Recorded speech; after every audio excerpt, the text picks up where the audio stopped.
नमस्कार. मॅक्स मनीच्या बातमीपत्रात आपल्या सगळ्यांचं स्वागत आहे. तुमच्या आयुष्यावर आणि खिशावर परिणाम करणाऱ्या अर्थविश्वातल्या महत्त्वाच्या घडामोडींवर एक नजर टाकूयात. बातमीपत्राच्या सुरुवातीला पाहूयात RBIच्या संदर्भातील एक अतिशय महत्त्वाची बातमी. मुंबईतल्या नरिमन पॉइंटमध्ये रिझर्व्ह बँक ऑफ इंडियाने एक मोठा व्यवहार केला आहे. तब्बल 3,472 कोटी रुपयांना 4 एकर 16 गुंठे जमीन त्यांनी विकत घेतली आहे. 5 सप्टेंबर रोजी हा व्यवहार नोंदवला गेला असून त्यासाठी तब्बल 208 कोटी रुपयांचा स्टॅम्प ड्युटी भरला गेला आहे. ही जमीन RBIने स्वतःच्या वापरासाठी आणि व्यावसायिक कारणांसाठी घेतल्याचं समोर आलेलं आहे. चला आता पुढे वळूया गुंतवणुकीच्या जगाकडे. मुकेश अंबानींच्या जिओ फायनान्शियल सर्व्हिसेस आणि जगातील आघाडीची कंपनी ब्लॅक रॉक यांनी स्थापन केलेला जिओ ब्लॅक रॉक म्युच्युअल फंडचा आणखीन एक NFO येणार आहे. सेबीने त्यांना फ्लेक्सी कॅप फंड सुरू करण्याची परवानगी दिली आहे. हा फंड विविध आकाराच्या कंपन्यांमध्ये गुंतवणूक करणार असून त्याचा बेंचमार्क असेल निफ्टी 500 इंडेक्स.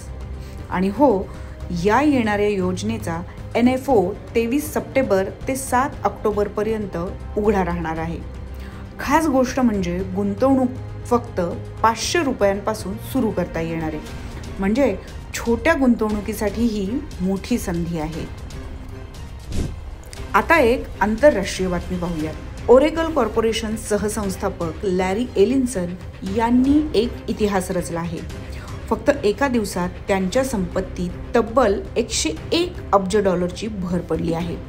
त्यामुळे त्यांची एकूण संपत्ती झाली आहे तब्बल 393 अब्ज डॉलर.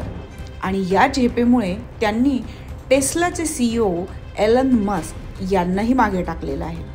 मस्क यांची संपत्ती सध्या 385 अब्ज डॉलर असून लॅरी एलिन्सन आता जगातील सर्वात श्रीमंत व्यक्ती ठरलेले आहेत.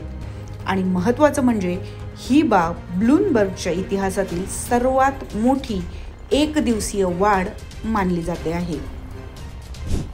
देशाच्या ऊर्जा क्षेत्रातही मोठे बदल घडत आहेत. सरकारने पेट्रोलमध्ये 20% इथेनॉल मिसळण्याचा निर्णय घेतलाय. यावर सोशल मीडियावर बराच वाद सुरू आहे. पेट्रोल लॉबी खूप श्रीमंत आहे आणि या उपक्रमाच्या विरोधात लॉबिंग करते आहे. पण देशहितासाठी हा उपक्रम राबवला जाणारच, असं गडकरी यांनी स्पष्ट केलंय. या निर्णयामुळे प्रदूषण कमी होईल आणि ऊस व मका यांसारख्या पिकांना नवी मागणी मिळून शेतकऱ्यांचं उत्पन्न वाढणार आहे. म्हणजेच हा उपक्रम पर्यावरण, शेतकरी आणि अर्थव्यवस्था या तिन्हींसाठीही फायदेशीर ठरणार आहे.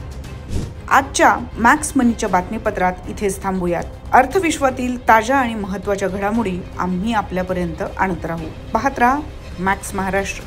पुन्हा भेटूया. नमस्कार.